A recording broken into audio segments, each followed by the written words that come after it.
تو self Reliance based confidence کا مسئلہ یہ ہے کہ نمبر 1 اس میں بندہ فارگیٹفل آف اللہ ہو جاتا ہے، اللہ کو یاد بھی نہیں کرتا، اللہ سے مدد بھی طلب نہیں کرتا، استخارہ بھی طلب نہیں کرتا اللہ سے، اللہ تعالیٰ سے دعا بھی نہیں کرتا، اللہ کو بھولا ہوا ہے بندہ، اور وہ کہتا ہے سب کچھ میں کر لوں گا، پلان بناتا رہتا ہے، اللہ سے کوئی بھی دعا نہیں ہے، مشاورہ نہیں۔ اس کا ریپرکشن کیا ہوتا ہے کہ ایسا confidence vulnerable to stress and anxiety ہوتا ہے، اسٹریس بہت آتا ہے۔ ظاہر ہے کہ جب آپ اکیلے لڑنے نکلیں اور اللہ تعالیٰ کو شامل نہیں کیا، اللہ سے مدد طلب نہیں کی، پریشر آئے گا، اسٹریس آئے گا، انگزائٹی آئے گی، تو بندہ ولنریبل ہوتا ہے۔ میں آپ کو کیسے بتاؤں کہ یہ جو ہائپر سکسیسفل لوگ ہیں کتنی دوائیاں کھاتے ہیں؟ کبھی آپ ان کی روٹین اسٹڈی کریں کہ یہ کون کون سی میڈیسنز کھا رہے ہوتے ہیں، اینٹی ڈپریسنٹس کھا رہے ہوتے ہیں، نیند کی گولیاں کھا رہے ہوتے ہیں، کبھی آپ سوچیں تھوڑا سا کرسری لک سے۔ تو تیسرا یہ کہ سیلف ریلائنس بیسڈ کانفیڈنس جو ہے اس میں ایگو بڑھتی ہے، انفلیٹ ہوتی ہے۔ ایگو سے یہاں پر نیگیٹو ایگو کی میں بات کر رہا ہوں کہ نفس بوسٹ ہوتا ہے آپ کا، جو کون سے والا نفس ہے؟ نفس ہمارا۔ اور اس کی مثالیں قرآن میں کتنی موجود ہیں، میں آپ کو 2 مثالیں دیتا ہوں، کمپیریزن کراتا ہوں۔ پہلے میں آپ کو قارون کی مثال دیتا ہوں۔ قارون کا پتہ ہے آپ کو کون تھا؟ ہوا قارون؟ قارون کا نہیں سنا آپ لوگوں نے؟ کون ہے قارون؟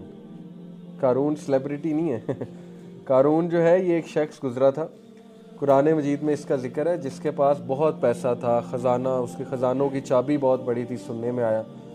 تو بیسیکلی کیپٹلزم کا نظام قارون ہے کہ بس پیسہ کمائی جو، پروفٹ پروفٹ پروفٹ۔ قارون کے بارے میں قرآن مجید اس کا رویہ کیا بتا رہا ہے؟ سورہ قصص آیت نمبر 78، قال انما اوتیتہ علی علم عندی، اس نے کیا کہا؟ He said I was only given it because of my own knowledge۔ اس نے کہا یہ دولت میرے پاس اس لیے کیونکہ یہ میرا کمال ہے، یہ میرے علم کی بدولت یہ دولت آئی ہے، میں بہت بڑا فنے خواہ ہوں۔ اللہ کہتا ہے اولم یعلم ان اللہ قد اہلک من قبلہ من القرون من ہوا اشد منہ قوہ، کیا اسے نہیں پتا کہ اللہ تعالیٰ نے اس سے پہلے کتنی جنریشنز کو ڈسٹروائے کیا ہے اسی ایروگنس کی وجہ سے، جبکہ وہ اس سے بھی زیادہ گریٹ تھے پاور میں اور اس سے بھی زیادہ گریٹ تھے ویلتھ میں۔ اللہ تعالیٰ کہہ رہا ہے کہ یہ کس طرح کا ایٹیٹیوڈ ہے کہ اللہ کو یاد ہی نہیں کیا اور یہ کہنا کہ یہ سارا میرا کمال ہے۔ یہ دیکھیں یہ کینسر ہے ہماری سوسائٹی میں، سوچ کینسر کی طرح پائی کہ میں سیلف میڈ ہوں۔ میں سمجھ رہا ہوں یہ کس نیت سے لوگ کہتے ہیں، مطلب خوش ہو کے کہتے ہیں نا کہ میں نے زیرو سے سٹارٹ کیا۔ اب میں آپ کو ایک اور کریکٹر کا حوالہ دیتا ہوں۔ قارون آپ نے دیکھ لیا قارون کا کیا تھا۔ سورہ نمل ورس 40 کی طرف آتے ہیں، چیپٹر 27 ورس نمبر 40، اور یہ ذرا دیکھیے گا کہ یہاں پر وہ کریکٹر کیا کہہ رہے ہیں۔ وہ کریکٹر کون ہے؟ وہ کریکٹر ہے حضرت سلیمان علیہ السلام۔ ان سے بڑا امیر آدمی دنیا میں نہیں ہو سکتا حضرت سلیمان سے۔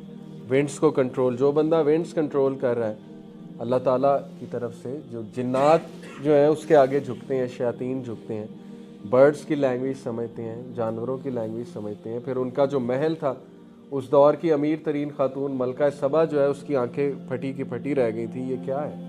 مطلب اس طرح کا تو کبھی نہیں ہم نے سٹرکچر دیکھا۔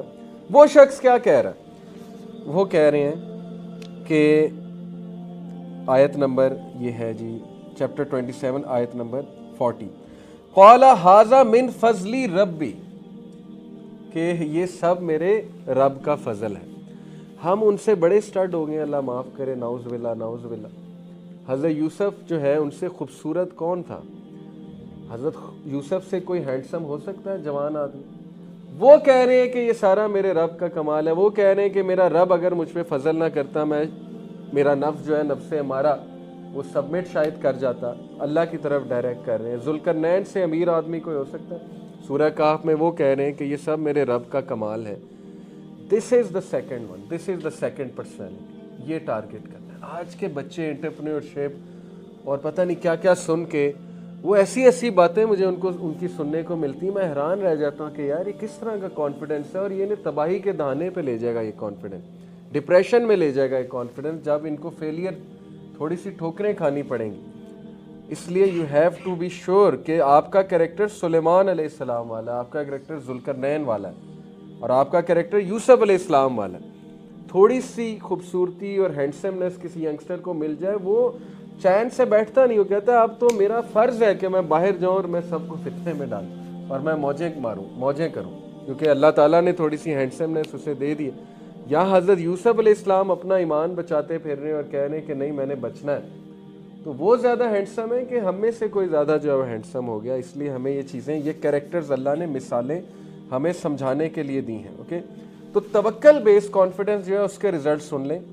ریممبرز اللہ ان آل ایفرٹس, ایک کام کرنے سے پہلے اللہ کو یاد کرنا, استخارہ کرنا, دعا کرنا, چھوٹی چھوٹی باتوں پہ دعا کرنا. یقین کریں یہی نیک لوگ ہیں, یہی پرہیزگار ہیں کہ چھوٹے چھوٹے فیصلوں میں اللہ انوالوڈ. ایسے لوگ خوش بھی رہتے ہیں, سکون میں بھی رہتے ہیں, اور ایسے لوگ کا اللہ ولی بھی بن جاتا ہے. Number 1 remembers Allah in all efforts. Number 2 greater access to inner peace and strength. Definitely, کیونکہ جب فیلئر آئے گا تو انر پیس ہے. انر پیس کیوں ہے کہ اللہ کا فیصلہ تھا. میں آپ کو اپنی مثال دے سکتا ہوں.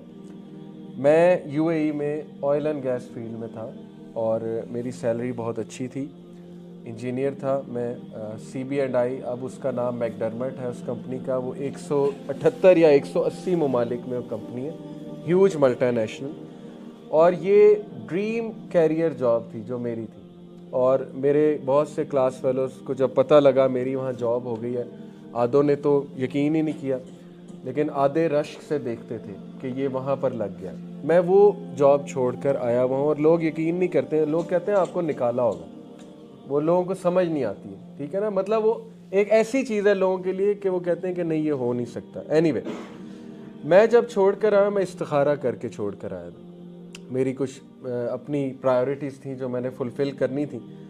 اگر میں استخارہ نہ کرتا اور ایسے ہی چھوڑ دیتا تو آج شیطان کے جو وسوسے ہیں کہ تو اتنی کیریئر جاب چھوڑ آیا, رشتہ داروں کی جو بات کو سننے کو ملی کہ یہ پاگل ہو گیا, مطلب یہ کیا کرنے آیا پاکستان میں کیریئر جاب چھوڑ کے, تو آج شاید میں ڈپریشن میں ہوتا. لیکن نہیں, میں نے جاب کس سے مشورہ کر کے چھوڑی تھی؟ اللہ تعالیٰ سے. میں نے استخارہ کیا تھا, مجھے اس کے پازیٹیو سائن نظر آئے تھے, اور اس کا رزلٹ آج اللہ دکھا رہا ہے کہ تمہارا فیصلہ ٹھیک تھا. فیصلہ کیسے ٹھیک تھا؟ دیکھیں, یا یہ ہے کہ میں بہت پیسہ کما رہا ہوتا, آج پیسہ نہیں تو چلیں لوگوں کی دعائیں کما رہا ہوں الحمدللہ, اور کام کرنے کا موقع مل رہا ہے, اور سننے کو ملتا ہے آپ لوگ سے بھی, کمنٹ سے بھی کہ ماشاءاللہ فائدہ ہو رہا ہے. تو یہ فیصلہ ٹھیک تھا, اللہ تعالیٰ دکھا رہا ہے الحمدللہ. یہ فائدہ ہے. ٹھیک ہے, انر پیس ہے, مجھے اسٹرینتھ ملتی ہے اندر سے, کیونکہ میں نے اللہ پہ ریلائی کیا الحمدللہ. اس ٹائم پہ اللہ نے مجھے گائیڈ کیا. اور تیسرا اس کا سب سے بڑا فائدہ ہے کہ اٹ انکریجز ہیوملٹی.